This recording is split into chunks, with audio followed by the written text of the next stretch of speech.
அற்ப பாராளுமன்ற உறுப்பினர் பதவிக்கு ஆசைப்பட்டு இன்னைக்கு உதயநிதி அவர்களுக்கு ஜால்ரா அடிக்கக்கூடிய நிலைமையில கமல். இப்படி தற்புகழ்ச்சியா புகழ்ந்து ஒரு ஜால்ரா அடிக்கக்கூடிய ஒரு கேவலமான நிலைக்கு கமல் தள்ளப்பட்டிருக்கார். நம்மளோட வயசுல சின்ன பையன் கால, நம்மில் விட அனுபவத்தில் குறைந்தவன் காலை எல்லாம் நக்கி பிழைக்க வேண்டும் என்பதை கமலின் மூலமாக நம்ம தெரிஞ்சுக்கலாம்.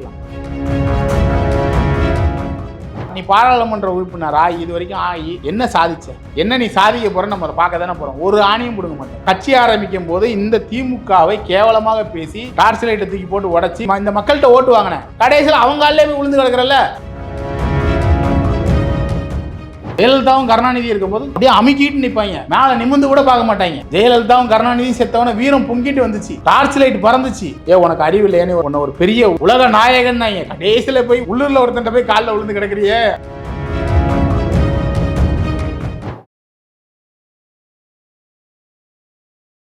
இளையபரத நேயர்களுக்கு வணக்கம். இன்னைக்கு நம்ம நேர்காணலில் நம்ம சிறப்பு விருந்தினர் அரசியல் விமர்சகர் KSM கார்த்திகேயனாளர் சார் அவர்கள்.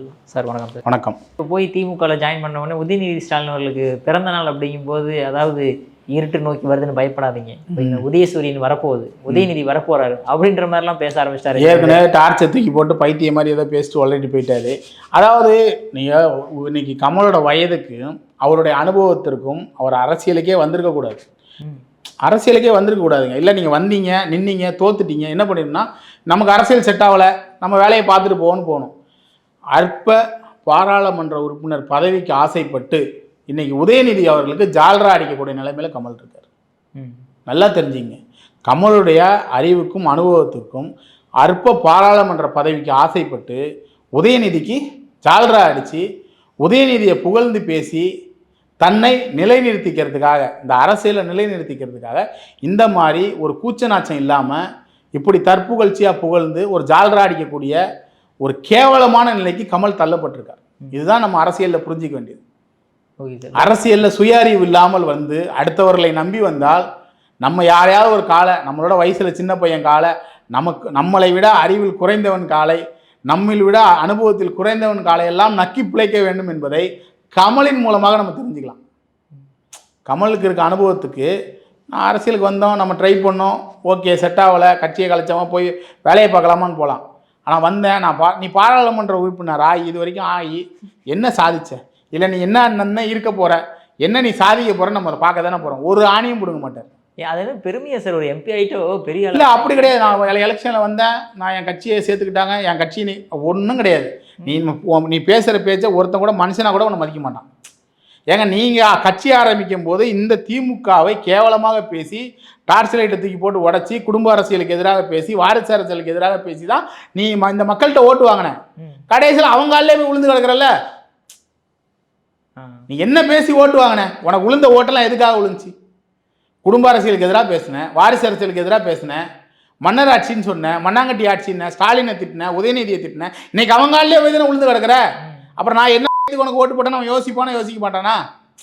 ஓட்டு போட்டவன் எதுக்கு ஓட்டு போட்டான்? கமல் இன்னைக்கு உதயநிதி எடுத்து அடிக்கிறான்டா, கமல் இன்னைக்கு ஸ்டாலினை திட்டுறாரா, இதை போல ஒரு ஆள் வரணும் தானே உனக்கு ஓட்டு போட்டான். கடைசியில் நீ அவங்காலே போய் நக்கிட்டு இருக்க. எதுக்கு நக்கிற? ஒரு பாராளுமன்ற உறுப்பினர் பதவிக்காக. அப்போ பதவி சுகம் உனக்கு அவ்வளோ தேவைப்படுது. அப்போ எவ்வளோ ஒரு கீழ்த்தனமான செயல் இது. நீ அரசியலுக்கு வந்த, உன்னால் வெற்றி பெற முடியல, தோத்துட்ட, ஒன்று அந்த கட்சியை நடத்திடணும். நல்லவன் என்ன பண்ணிடணும், அந்த கட்சியை நடத்திடணும். முடியலையா கட்சியை கலைச்சிட்டு போ. யாரை எதிர்த்து அரசியல் செஞ்சியோ அவங்க காலிலே போய் விழுந்தா உனக்கான மதிப்பு மரியாதை தானே குறைஞ்சி போகுது. நீ யாரை எதிர்த்து அரசியல் செய்ய நினைச்சியோ அவர்கள் காலில் விழுந்தே ஒரு பாராளுமன்ற உறுப்பினர் பதவி வாங்கி அந்த அவங்களுக்கு இன்னைக்கு வாழ்த்தி பேசுகிற, அவனை இன்னைக்கு தூக்கி பிடிக்கிற, எல்லாம் எதுக்காக? அற்ப பதவி சுகத்துக்காக தானே. அப்போ உன்னை எவனாவது மனுஷனாக மதிப்பானா? உனக்கு மனிதனாக இருக்கக்கூடிய தகுதியே இல்லாமல் போச்சு. இல்லை உனக்கு எவ்வளோ அறிவாற்றல் இருந்து எவ்வளோ பண்பு, எல்லா விஷயமும் கற்றறிந்தவனுக்கு கூட கடைசியில் பதவி ஆசைன்னு வரும்போது அறிவை இழந்து அடுத்தவன் காலில் விழுந்துட்டல, அறிவு மங்கி போச்சு இல்லை. அந்த இடத்துல பதவி சுகத்துக்காக உன் அறிவு மங்கி போச்சு இல்லை, உன் அறிவாற்றல் இழந்து போச்சு இல்லை, உன்னோட இன்டெலெக்சுவல் அங்கே தோற்று போச்சு இல்லை, எல்லாம் தோற்று போச்சு இல்லை. யோசிச்சு பாருங்க, ஒவ்வொரு படித்தவனும் யோசிச்சு பார்க்கணும். கமல் பெரிய அறிவாளி, கமல் பெரிய புத்திசாலி, கமலுக்கு உலக அரசியல் தெரியும். கடைசியில் உதயநிதி காலில் உள்ள தெரிஞ்சிருக்கு. கடைசியில் உதயநிதி காலில் உள்ள தெரிஞ்சிருக்கு. உனக்கு கட்சி நடத்தலை, பரவாயில்ல, தோத்துட்ட, ஏற்றுக்கிட்டு போயிரு. அதுக்கு உதயநிதி காலில் விழுந்தா அரசியல் இருக்கணும்னு அவசியம் கிடையாது. உன் தன்மானத்தை எழுதிட்ட, உன்னை நம்பி வந்தவனை தலைகுனிய வச்சுட்ட, உன்னை நம்பி ஓட்டு போட்ட எல்லாரையும் அசிங்கப்படுத்திட்ட. இதை கமல் புரிஞ்சுக்கணும். கமலை போன்றவர், அதுதான் சொல்கிறேன், ஒரு நடிகன் தோற்றதுக்கப்புறம் அரசியல் நிற்கிறது ரொம்ப கஷ்டம். ஒரு நடிகன், எந்த ஒரு நடிகனாக இருந்தாலும் சரி, விஜயகாந்தை தவிர தோற்றதுக்கப்புறம் அரசியல் யார் நின்னா? விஜயகாந்த் அரசியல் பண்ணார், எல்லாரும் இங்கே விஜயகாந்த் ஆக முடியாது இல்லையே. நீ கட்சி ஆரம்பித்தா 4 வருஷம் தூமுன்ன ஜெயலலிதா இருக்கும்போது வெளியே வரல, அப்படியே அமுக்கிட்டு நிற்பாங்க எல்லாரும். ஜெயலலிதாவும் கருணாநிதி இருக்கும்போது அப்படியே அமுக்கிட்டு நிற்பாங்க, மேலே நிமிர்ந்து கூட பார்க்க மாட்டாங்க. ஜெயலலிதாவும் கருணாநிதியும் செத்தவன வீரம் பொங்கிட்டு வந்துச்சு, டார்ச் லைட் பறந்துச்சு, டிவி உடஞ்சிச்சு, கடைசியில் அவர் பேரன் காலிலேயே போய் விழுந்துட்டான். கலைஞரோட பேரன். இதுதானே உன் தலையெழுத்து. இவ்வளோதான் அரசியல். அரசியல் என்பது வேறு. நடிகர்கள் அரசியலுக்கு வந்து சாதிக்கிறது வந்து ரொம்ப கஷ்டம். அவங்க நிஜத்தை விட்டு ரொம்ப தள்ளியிருக்காங்க. நடிகர்கள் நிஜ வாழ்க்கையிலேருந்து ரொம்ப தள்ளியிருக்காங்க. நடிகர்களுக்கு கிடைக்கக்கூடிய புகழ் வந்து உன் நடிப்புக்கு, நீ உன்னோட திரையில் நீ காட்டுற உன்னோட மாசான நடிப்புக்கு, அதுக்கு ஒரு ரசிகர்கள் இருக்காங்க. அதை நம்ம தலை வணங்குறோம், அதை நம்ம குறையே சொல்ல. ஆனால் நிஜ வாழ்க்கையில் போராட்டகரம் அரசியல் என்பது ரியல் ஹீரோக்களுக்கானது, ரியல் ஹீரோக்களுக்கானது கிடையாது. ரியல் ஹீரோக்கள் அங்கே ரியலாக இருக்கணும். ஒரு கவுன்சிலர்னால் போய் நிற்பான், தண்ணி வரலன்னா வந்து ஜேசிபியை தூக்கிட்டு வந்து அங்கே என்ன பிரச்சனைன்னு பார்ப்பான். தமிழன் பிரச்சனை சொன்னார்ல, காவா அடைச்சிக்கிச்சுன்னா சிஎம் வரணும்டா. பல இடத்துல காவா அடைச்சிக்கிச்சு, சிஎம் வராரா? தமிழன் பிரச்சனாவை தான் போய் கூட்டுற சொல்லணும். இன்னைக்கு தமிழ்நாட்டில் பல இடத்துல காவா அடைச்சிச்சு, காவா அடைச்சா சிஎம் வருவார்னு யார் சொன்னா? தமிழன் பிரச்சனை சொன்னால. இன்னைக்கு தமிழ்நாட்டில் பல இடத்துல காவா அடைச்சிக்கிட்டு இருக்கு. எல்லா இடத்துக்கும் குச்சை தூக்கிட்டு தமிழன் பிரச்சனை வர சொல்லணும், அடப்படுக்க சிஎம் வர சொல்லணும். நம்ம சொல்லலை, தமிழன் பிரச்சனை சொன்னார், காவா அடைப்படுக்க சிஎம் வருவார், நீ தமிழ்நாட்டினுடைய முதல் வேலைக்காரனாரு. இன்னைக்கு முதல் வேலைக்காரனை காவா அடைப்படுக்க கூட்டு வரணுமா இல்லையா? தமிழன் பிரச்சனை கூட்டு வருவானா? இன்னைக்கு பேசுவானா? நீ எதிர்கட்சியாக இருக்கும்போது பேசணும்ல மோன, இன்னைக்கு பேசுவியா? காவா அடைப்படுப்போம் முதலமைச்சரை கூட்டு வருவியா? எடுக்க வச்சிரு பார்ப்போம். காவா குச்சும் போது கையில் தொட வை பார்ப்போம். நான் எடுப்பேன், நீ எடுப்பியா? நான் காவாக்குள்ளே இறங்கி நான் க்ளீன் பண்ணுறேன், உன் முதலமைச்சர் வந்து க்ளீன் பண்ண சொல்லுவா பார்ப்போம். சவால் விடுறேன், நான் ட்ரைனேஜில் இறங்கி நான் க்ளீன் பண்ணுறேன், உன் முதலமைச்சர் நீ பேசுனீங்க பப்ளிக்கா, யார் முதல் வேலைக்காரன் வரணும் காவா க்ளீன் பண்ணணும்னு பேசுனல, வா நீ பேச வைப்பா, நீ எடுக்க வை பார்ப்போம். எவ்வளோ காவா அடைச்சிருக்கு எல்லா இடத்துலையும், மழைநீர் வடிகள் போகாமல் செய்வாங்களா? இதான் அரசியல். சரி, இப்போ உதயநிதி ஸ்டாலின் அவர்கள் ஏன் எந்த அளவு ப்ரொஜெக்ஷன் பண்ணுறாங்க? அவர் பிறந்த நாள்லாம் ரொம்ப பிரம்மாண்டமாக கொண்டாடப்படுது, அதில் ஒரு பெரிய கருப்பனன்றவர் டான்ஸ் வேற போடுறாரு, பக்கத்தில் வந்து ஆடுன்றாரு. இல்லை அதாவது பெண்களை எந்த அளவுக்கு இவங்க மதிக்கிறாங்கன்னு ஒரு விஷயத்தை பார்க்கணும். நல்ல ஒரு விஷயம். உதயநிதி பிறந்த நாளில் இன்றைக்கி பெண்களை கூப்பிட்டு வச்சு, அதாவது வந்து இன்றைக்கி நீங்கள் நான் பெரியாரை பின்பற்றுறேன், பெரியார் வழியில் போகிறேன், கரெக்டாக போகிறாங்க. பெரியார் வளர்த்த மகளை கட்டிக்கிட்டார். அதே மாதிரி பெண்களுக்கு அவங்க என்ன மரியாதை கொடுக்குறாங்க நீங்கள் பார்த்துக்கங்க. இதுதான் அவங்க பெண்களுக்கு கொடுக்குற மரியாதை. பெண்களுக்கு கொடுக்குற மரியாதை நீங்கள் அவங்க பெரியார் வகையில் எவ்வளோ அழகாக மரியாதை கொடுக்குறாரு, பெரிய கருப்பு எவ்வளோ அழகாக மரியாதை கொடுத்தாருன்னு பார்த்துக்கணும். இன்றைக்கி அவங்களுக்கு வேறு வழி இல்லை, அவங்க அக்செப்டன்ஸ் பண்ணிட்டாங்க. டிஎம்கே வந்து நாங்கள் வந்து உதயநிதி காலில் எல்லாரும் விழுறதுக்கு நாங்கள் ரெடியாக இருக்கோம். நான் விழுறேன், உனக்கு என்ன பிரச்சனைன்னு அவன் கேட்குறான். அவன்கிட்ட போய் நம்ம ஒன்றுமே கேட்க முடியாது. நான் தான் சொல்கிறேன்ல, விழுறவனை போய் இப்போ கமலை நம்மளை எதாவது கேட்க முடியுமா? கமல் உதயநிதி காலில் விழுறாரு, நம்மளை எதாவது கேட்க முடியுமா? கமலை நம்மளால் திட்ட தான் முடியும். ஏன் உனக்கு அறிவு இல்லையானே, உனக்கு ஒரு பெரிய இன்டெலெக்சுவல் நாங்கயா, உன்னை ஒரு பெரிய உலகமகா நடிகன்னாங்க, உலக நாயகன்னாங்க, கடைசியில் போய் உள்ளூரில் ஒருத்தன்ட்ட போய் காலில் விழுந்து கிடக்கிறியே.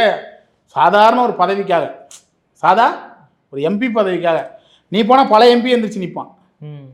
இன்னைக்கு இந்தியாவில் கமலஹாசன் தெரியாத எம்பி இருக்க மாட்டான். ஆனால் கமலஹாசன் ஒரு எம்பி பதவிக்காக உதயநிதி காலில் விழுந்தார்ல, அதனால தான் உதயநிதியை தூக்கி கொண்டாடுறாங்க.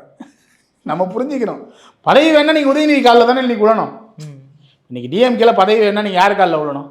உதயநிதி காலில் விழுந்தால் தான் பதவி கிடைக்கும். அதனால் எல்லாருமே ஒட்டுமொத்த கட்சியும் உதயநிதி காலில் விழுது. இன்றைக்கி அவர் வந்து டிசிஷன் மேக்கராக அங்கே இருக்கார். என்ன அவங்களுக்கு அந்தளவுக்கு இந்த எலெக்ஷனில் இல்லை அவங்க வந்து எக்ஸ்பீரியன்ஸ் அனுபவத்தை நோக்கியே போல. அவங்க வந்து ஏடிஎம்கேல வந்திருக்க ஒரு பிளவு மாதிரி டிஎம்கேல வந்திருக்க கூடாதுன்னு சொல்லி ஒரு சேஃப் சைடாக கோல் ஆடுறாங்க. தலைமை இவர் தான், அவரை ஏற்றுக்கணும். நீங்கள் இவரை ஏற்றுக்கிறவங்க கட்சிக்கு வா. இப்போ இன்றைக்கி மனோஜ் பாண்டியன் போயிருக்காரு, இன்றைக்கி தங்கத்தமிழ் செல்வன் போயிருக்காருன்னா அவங்க எல்லாரும் உதயநிதி ஏற்றுக்கணும். நீ ஏற்றுக்கலாம், உனக்கு இந்த கட்சியில் இடம் இல்லை. சேகர் பாபுவாக இருக்கட்டும், எல்லாருமே இருக்கட்டும், நீங்கள் உதயநிதி ஏற்றுக்கிறவங்க மட்டும் தான் திமுகவில் இருக்க முடியும். உதயநிதிக்கு எதிராக அரசியல் பண்ணுறவங்க யாராவது திமுகவில் இருக்காங்களா சொல்லுங்கள்? அப்போ அந்த அக்செப்டன்ஸாக அவங்க இப்பயே கொண்டு வராங்க, ட்ரெயின் பண்ணுறாங்க. நம்ம ட்ரெயின் பண்ணுவோம்ல, வீட்டில் இருக்க வளர்க்குறதெல்லாம் ட்ரெயின் பண்ணுவோம்ல, அதே மாதிரி திமுகக்காரரை அவங்க ட்ரெயின் பண்ணுறாங்க. அடுத்து வந்தாச்சுன்னா அவர் தான் முதலமைச்சர், காலில் விழணும், நல்லா குனியணும், எல்லா ட்ரைனிங்கும் இப்போயே கொடுக்குறாங்க.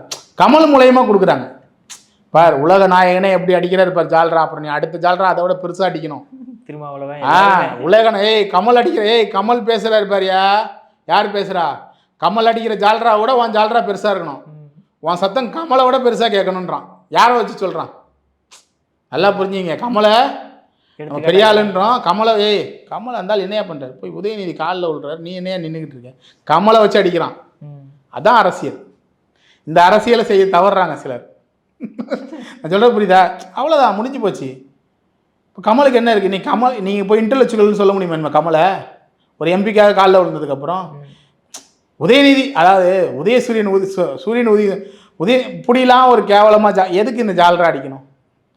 ஒட்டு மொத்தமாக திமுகவை பொறுத்தளவு வாரசி அரசியலை முன்னெடுத்துறாங்க. நம்ம தெரிஞ்சு போச்சு. இன்றைக்கி உதயநிதி பையனை வரைக்கும் இன்ப நிதியை வரைக்கும் கொண்டு வராங்க. அவங்களோட ட்ராக்கில் தெளிவாக போகிறாங்க. அதனால தான் வந்து விஜய் அவங்களுக்கு அரசியலுக்கு வர்றது ஒரு பெரிய இடர்பாடாக இருக்குது.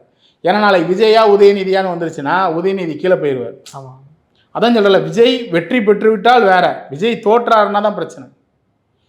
விஜய் வென்றா ஓகே, ஒரு குறிப்பிட்ட சீட் வென்றா ஓகே. வெல்றதுக்கு அதான் சொல்லலை, வெல்லணும்னா நீங்கள் கொஞ்சம் விட்டு கொடுக்கணும். இப்போவுமே விஜய் விட்டு கொடுத்துருக்காருன்னு தான் அர்த்தம். தன்னால் கட்சி நடத்த முடியல.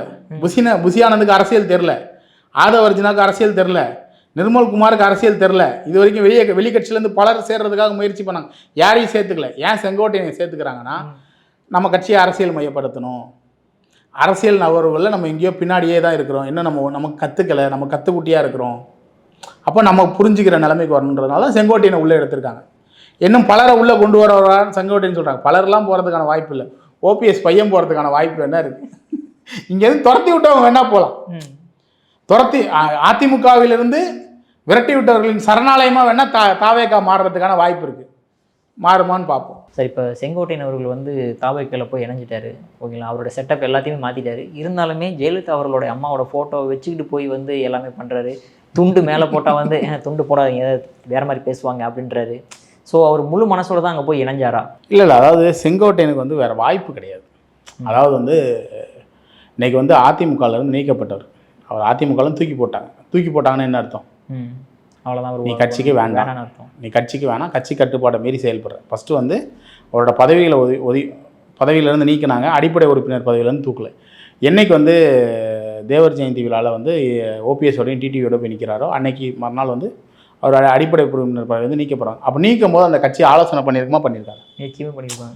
மூத்த தலைவர்களோட இவர் இப்படி பண்ணுறாரு, இவர் பண்ணுறது நம்ம கட்சிக்கு விரோதமான செயல், இவர் மேலே நடவடிக்கை எடுக்கலாம், இது மேலும் பெரிய ஒரு பூதாகரமாக வெடிக்கிறதுக்கான வாய்ப்பு இருக்குது. இன்னுமே ஒரு பெரிய பிளவு, ஏற்கனவே வந்து நிறையா பிரச்சனைகள் இருக்குது, மேலும் பல பிரச்சனைகள் நமக்கு வரும். நம்ம செங்கோட்டையனை தூக்க வேண்டிய இடத்துக்கு நம்ம வந்து அவர் நம்மளை தள்ளிட்டார், நம்ம ஒரு நல்ல முடிவு எடுக்க வேண்டிய இடத்துக்கு நம்மளை தள்ளிட்டாருன்னு நிச்சயமாக அவர் டிஸ்கஸ் பண்ணியிருப்பாங்களா மாட்டாங்க.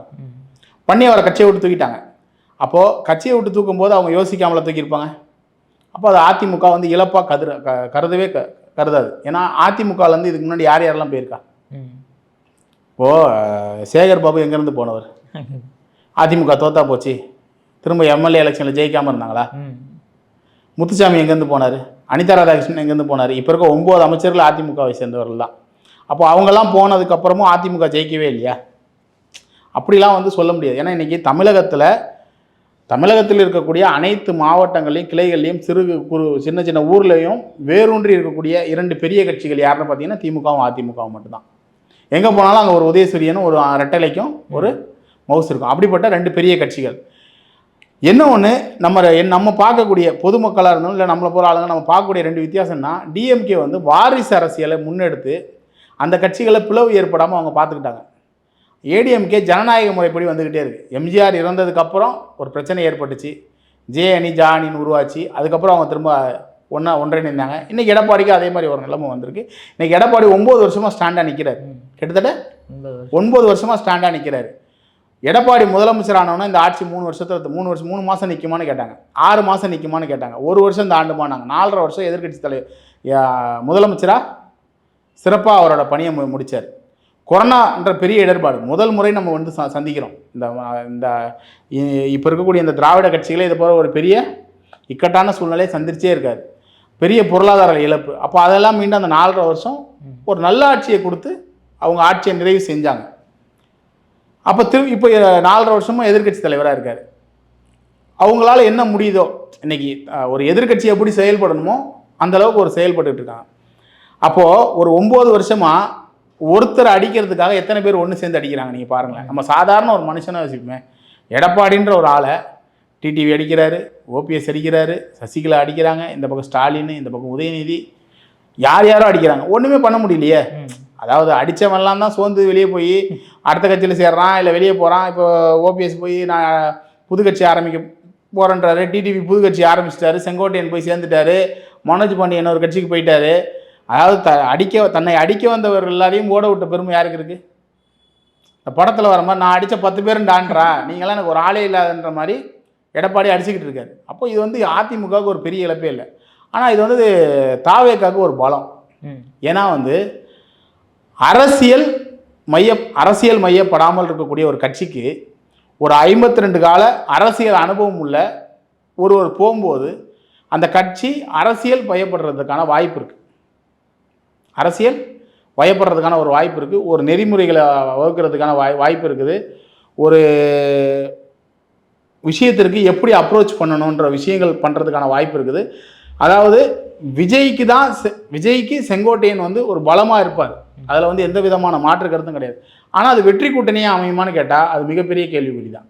செங்கோட்டையன் ஒருவர் போவதனால் மட்டுமே தாவேக்கா எல்லா இடத்துலையும் வெற்றி பெற்றுமா? அப்போனா விஜய் அவ்வளோ பலவீனமானவரான்னு நீங்கள் அடுத்த கேள்வி வரும். இப்போ நீங்கள் செங்கோட்டையன் வந்துட்டாரு நாங்கள் ஜெயிச்சிருவோன்னா அப்போ உங்கள் மேலே உங்களுக்கு இத்தனை நாள் நம்பிக்கை இல்லையான்னு ஒரு பலம். அப்படிலாம் கிடையாது. ஒரு கட்சியிலேருந்து யார் போனாலும் போகலனாலும் ஒரு கட்சிக்குன்னு ஒரு வந்துச்சுன்னா ஒரு மதிப்பு இருக்கும். இன்றைக்கி கமலஹாசன் கட்சியே நம்ம எடுத்துப்போமே. கமலஹாசன் அரசியல் வரும்போது என்னெல்லாம் சொன்னார், எவ்வளோ வீரவசனம் பேசினார், எவ்வளோ ஊடக வெளிச்சம் கிடைச்சது, அதை பயன்படுத்திக்கிட்டாரா? ஒரு எலெக்ஷனில் தோற்ற உடனே ஒரு கட்சியை நடத்துறதுக்கான வலிமை ஒரு நடிகனுக்கு இல்லைன்றதை நிரூபிச்சாரா இல்லையா? நம்ம பார்த்துக்கிட்டே இருக்கோம். ஒரு எலெக்ஷனில் தோத்தாங்க, அவங்களால அடுத்த 4 வருஷம் அந்த கட்சியை நடத்த முடியல. ஆனால் எடப்பாடி என்ன பண்ணுறாரு? நான் சொல்கிறேன் உங்களுக்கு புரியுதா? ஒரு நடிகனுக்கும் ஒரு அரசியல்வாதிக்கும் உள்ள வித்தியாசம் தான். ஆட்சியில் இல்லைனாலும் சரி, அதிகாரத்தில் இல்லைனாலும் ஒரு அரசியல்வாதியால் அரசியல் செய்ய முடியும். ஒரு நடிகனால் அரசியல் செய்ய முடியாது. ஒரு நடிகனால் அரசியல் செய்ய முடியாது. அதனால தான் கமலஹாசன் கட்சியை ஓஞ்சி போச்சு. அதாவது ஒரு என்ன சொல்கிறது,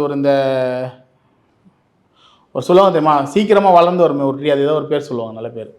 அந்த மாதிரி வேகமாக வளர்ந்து வேகமாக பட்டு போச்சு. வேகமாக வளர்ந்து அந்த எலெக்ஷன் நேரத்தில் ஒரு 3 மாதம் வேகமாக நல்லா வந்துச்சு.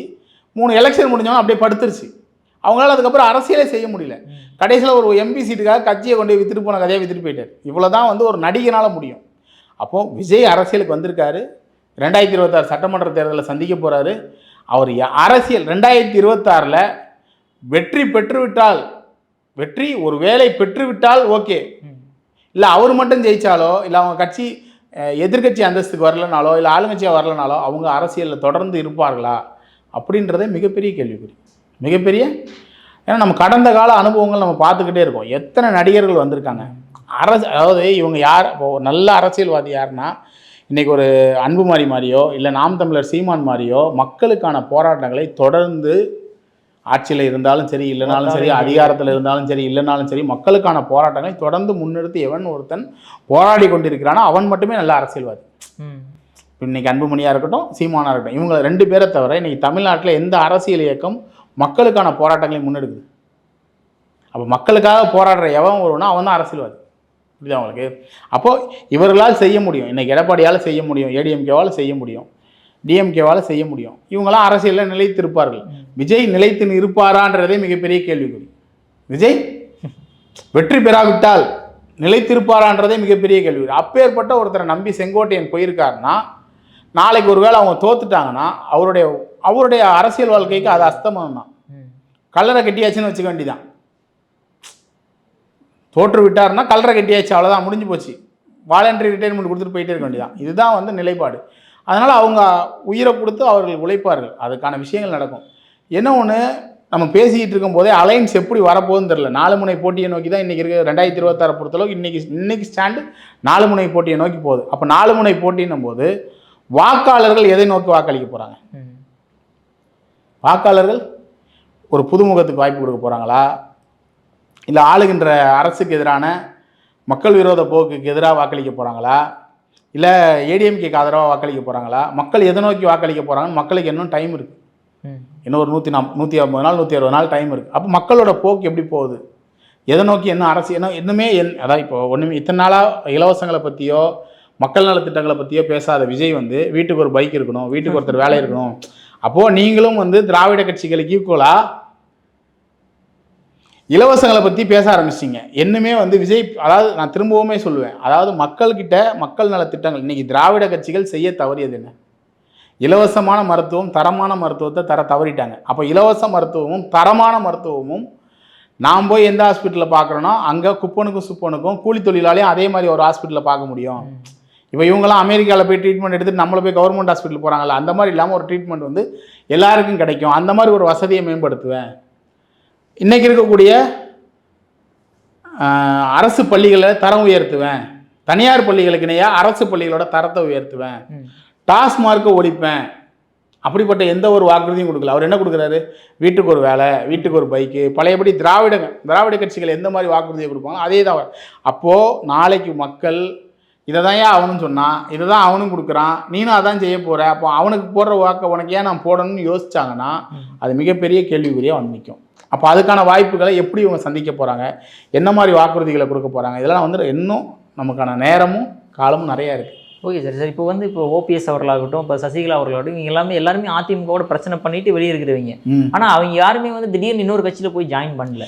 செங்கோட்டையன் மட்டும் எதுக்கு உங்களோட சண்டை போட்டா உடனே போய் ஜாயின் பண்ண? இல்லை, அதாவது செங்கோட்டையன் வந்து ஏடிஎம்கே ஒருங்கிணைக்கிறதுக்கான முயற்சியை மேற்கொண்டார். நம்ம எல்லாருமே பார்த்தோம். எல்லாருமே ட்ரை பண்ணாங்கல்ல சார்? இல்லை, எல்லாரும் ட்ரை பண்ணாங்க. இவர் வந்து பாஜக சொல்லி நான் பண்ணேன்னு சொன்னார். இப்போ கேள்வி பார்த்தோம்ல. அப்போ வந்து ஓபிஎஸ் சசிகலா தினகரன் இணைகிறதுலே பிரச்சனை இருக்குது. இப்போது ஓபிஎஸ் என்ன சொல்கிறாரு? நான் 15ஆம் தேதி வரையும் பார்ப்பேன், இல்லை நான் தனி கட்சி ஆரம்பிப்பேன்னாரு.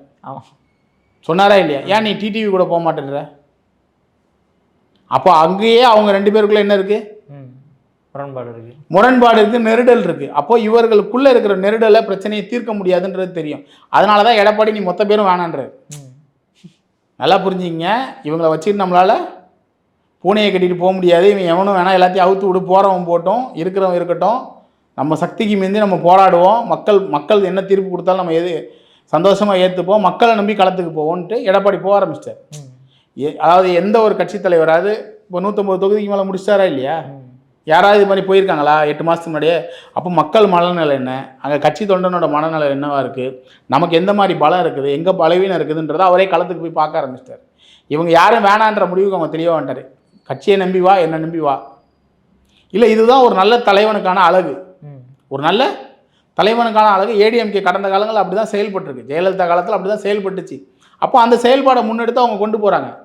அப்போ அதை மீறுறவங்களும் அவங்க கட்சியை விட்டு நீக்கிறாங்க. அவங்களுக்கு சொல்கிற பொழுதா நீக்கிறாங்க. அப்போ அந்த செயல்பாடை நோக்கி அவங்க போகிறாங்க. இப்போ இவங்களெல்லாம் ஒருங்கிணைக்கவே முடியாது. யாரை? ஓ, நீங்கள் ஏற்கனவே சசிகலாவுக்கு பொதுச் செயலாளர் பதவி கொடுத்தீங்க, அப்போ திரும்ப வந்தாங்கன்னா நீங்கள் என்ன பதவி கொடுப்பீங்க? தினகரனோட வாழ்க்கை லட்சியமாகவே இப்போ என்ன பேசுகிறாரு? எடப்பாடியை வீழ்த்துவது தான் என் வாழ்க்கையோட லட்சியன்ட்டே பேசுகிறாரு. நான் கட்சி ஆரம்பித்த நோக்கமே நான் எடப்பாடியை தோக்கடிக்க தான். அப்போது உங்களோட நோக்கம் அப்போ அதிமுக தொண்டனுக்கு தெளிவாகி போச்சா? அப்போ ஏற்கனவே அதிமுக தொண்டன் ஒரு குழப்பத்திலிருந்து உங்களுக்கு ஓட்டு போட்டால் கூட இன்னும் போடுவானான்ற சந்தேகம் வந்துருச்சு. இத்தனை நாளாக நீங்கள் வந்து வெளிப்படையாக சொல்ல, என்னோட நோக்கம் அதிமுகவை தோக்கடிக்கிறது. நீங்கள் இவ்வளோ நாளாக என்ன சொல்லிக்கிட்டு இருந்தீங்க? ஏடிஎம்கே ஒருங்கிணைக்கிறதுன்னு சொன்னீங்க. இப்போ என்ன சொல்கிறீங்க? எடப்பாடியை வந்து தோக்கடிக்கிறதுன்றீங்க. அப்போது உங்களோட உள்நோக்கம் வந்து தனி மனிதனுக்கு எதிராக இருக்குது. அப்போ ஈகோ வந்து எல்லாருக்கிட்டையும் இருக்குது, எல்லாருக்கிட்டையும் பிரச்சனை இருக்குது. இங்கே எடப்பாடியை மட்டும் கூட்ட சொல்கிறாங்க. அப்போ மக்கள் பார்த்துக்கிட்டே இருக்காங்க. மக்களுக்கு எது தேவையோ அவங்க செய்வாங்க. என்ன ஒன்று, இது வந்து உட்கட்சி பிரச்சனை. இது இப்போ நம்ம ஒன்றுமே இல்லைங்க. ஊடகத்தில் இன்றைக்கி தமிழகத்தில் எவ்வளோ குற்ற சம்பவங்கள் நடந்துட்டுருக்கு, ஆளுங்கட்சிக்கு எதிரான எவ்வளோ விஷயங்கள் நடந்துருக்கு. ஆனால் அதை பற்றி எதுவுமே நம்ம பேசுகிறதே கிடையாது. ஆமாம். ஆனால் அதிமுகவோட உள்கட்சி பிரச்சனையை மட்டும் தான் பேசிகிட்டு இருக்கோம். மீடியாவில் அதை தான் ஃபோக்கஸ் பண்ணுறாங்க. இல்லை, எல்லா மீடியாவும் இன்றைக்கி சாயந்தரம் நைட்டு டிபேட் எடுத்தாலே அதிமுகவில் என்ன நடக்கிறது, தமிழ்நாட்டில் என்ன நடக்குது, தமிழ்நாட்டு மக்களுக்கு என்ன பிரச்சனை இருக்குது, தமிழ்நாடு அரசாங்கம் எப்படி செயல்படுது, இன்றைக்கி தமிழ்நாட்டில் பாலியல் வன்புணர்வு வந்து அதிகமாகிட்டு இருக்குன்னு சொல்லி ஒரு ஆய்வு சொல்லுது. கூட்டு பாலியல் வன்கொடுமை மற்ற மாநிலங்களோட தமிழ்நாட்டில் அதிகமாக இருக்குன்னு சொல்லி ஒரு ஆய்வு சொல்லுது. அப்போ அதெல்லாம் ஏன் ஆகுது? அதை தடுக்கிறதுக்கு தமிழக அரசு என்ன மாதிரி முயற்சி பண்ணியிருக்கு? தமிழக இளைஞர்கள் ஒட்டுமொத்தமாக இன்றைக்கி டாஸ்மார்க்கால இளைய சமுதாயமே அழிஞ்சிக்கிட்டு இருக்கு. அப்போ அதை பற்றி பேச மாட்டாங்க. பொருளாதார வீழ்ச்சி ஏற்பட்டிருக்கு, அதை பற்றி பேச மாட்டாங்க. தனி மனித வருமானம் குறைஞ்சிருக்கு, ஆனால் தனி மனிதனோட செலவு அதிகரிச்சிருக்கு, அதை பற்றி பேச மாட்டோம். ஆனால் நம்ம என்ன பேசுகிறோம்? அதிமுக அழிஞ்சால் நம்ம அழிஞ்சிருவோம். அதிமுகவை பற்றி மட்டுமே பேசி இன்னைக்கு ஒட்டுமொத்த ஊடகங்களும் திமுக அரசாங்கத்தில் நடக்கக்கூடிய தவறுகளை அப்படியே மறைக்குது. இப்போ பாருங்கள், இன்றைக்கி காலையில் நம்ம ஒரு செய்தி கேட்குறோம். கரூர் மாவட்டத்தில் கிட்டத்தட்ட 25,000 கோடி மணல் குவாரிகளில் குற்ற சம்பவம் நடந்திருக்குதா ஒருத்தர் பதிவு வந்திருக்கு. அப்போ இதை பற்றி அப்போ அரசாங்கத்துக்கு எவ்வளோ இழப்பு? 25,000 கோடி அப்படின்னா சாதாரண விஷயமா? ஒரு ரூபா 2 ரூபா கிடையாது. இன்றைக்கி கரூரில் 25,000 கோடி ரூபா மணல் மாஃபியா அந்த குவாரிகளால் இழப்பு ஏற்பட்டிருக்குன்னு ஒருத்தர் சொல்கிறாரு, கரூர் மாவட்டத்தில் மட்டும். அப்போ தமிழக அரசுக்கு இது எவ்வளோ பெரிய இழப்பு? அப்போ இதை பற்றி யாராவது இன்றைக்கி யாராவது பேசுவாங்களா? ஊடகத்தில் பேசுவாங்களா? அதாவது திமுக செய்யக்கூடிய தவறுகளையோ திமுக அரசுக்கு எதிரான வரக்கூடிய குற்றங்களை பற்றி பேசுகிறதுக்கோ இன்றைக்கி ஊடகத்தில் ஆளே இல்லை. திமுகவுக்கு ஆதரவாக பேசுகிறதுக்கு மட்டும்தான் இன்றைக்கி ஊடகத்தில் ஆள் இருக்குது. அதாவது ஆதரவாக நிலைப்பாடு, நல்ல விஷயங்களை பாராட்டுறது பிரச்சனையே இல்லைங்க. தவறை சுட்டி காட்ட இன்றைக்கி ஆள் வேணுமா இல்லையா? இன்றைக்கி செய்யக்கூடிய தவறுகளை இந்த அரசாங்கத்தால் இன்றைக்கி அரசாங்கத்துக்கு இழப்பு. இந்த 25,000 கோடி யாருக்கு இழப்பு?